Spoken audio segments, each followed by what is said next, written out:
Tempo छापा पर button दबा के डॉक्टर कृष्णा भैया के जिताई है गे बहिनी।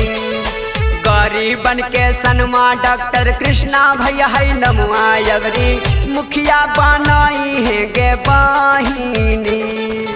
मुखिया बनाई है गे बहिनी, फिर से मुखिया बनाई है गे बहिनी।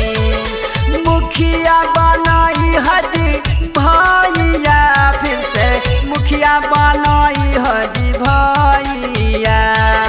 टेम्पू छापा पर बटन दबा के डॉक्टर कृष्णा भैया के जिताई है गे बहिनी। टेम्पू छापा पर बटन दबा के डॉक्टर कृष्णा भैया के जिताई हजी भैया। पंचायत क्षेत्र संख्या 24 का जनता जिंदाबाद जिंदाबाद जिंदाबाद। चिक्सी पंचायत क्षेत्र संख्या 24 का मुखिया कैसा हो? डॉक्टर कृष्णा भैया कैसा हो? डॉक्टर कृष्णा भैया जिंदाबाद जिंदाबाद जिंदाबाद। डॉक्टर कृष्णा भैया मत घबराना, जनता तेरे साथ है। चाचा कहलन चाची कहलन टेम्पू छप के जीतायम जी भैया।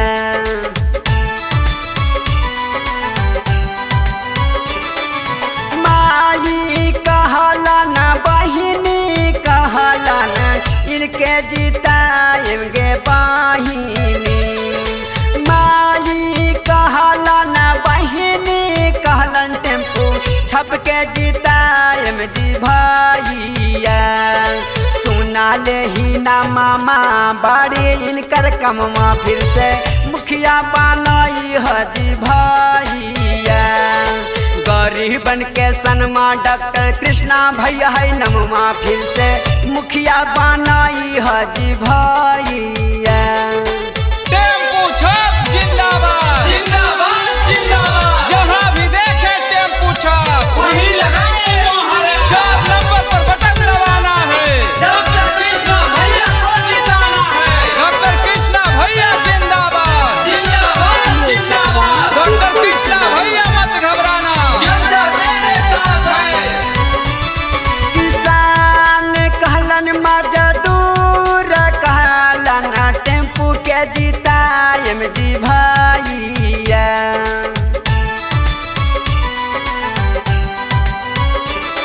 किसान कहलन मजदूर कहलन टेम्पू छापा के जीतायम गे बहिनी। छात्र कहलन नौजवान कहलन डॉक्टर कृष्णा भैया के जीतायम जी भैया। मानिला कहनमा टेम्पू छापा है निसनमा, फिर से टिपिहा बटना माजी भैया।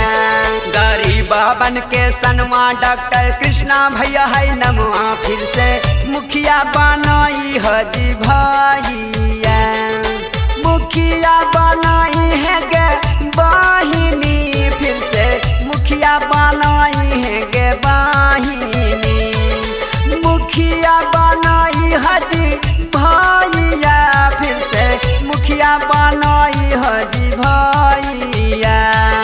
टेम्पू छापा पर बटन दबा के डॉक्टर कृष्णा भैया के जिताई हजी भैया। टेम्पू छापा पर बटन दबा के डॉक्टर कृष्णा भैया के जिताई है गे बहिनी। Recording by Manoranjana Studio.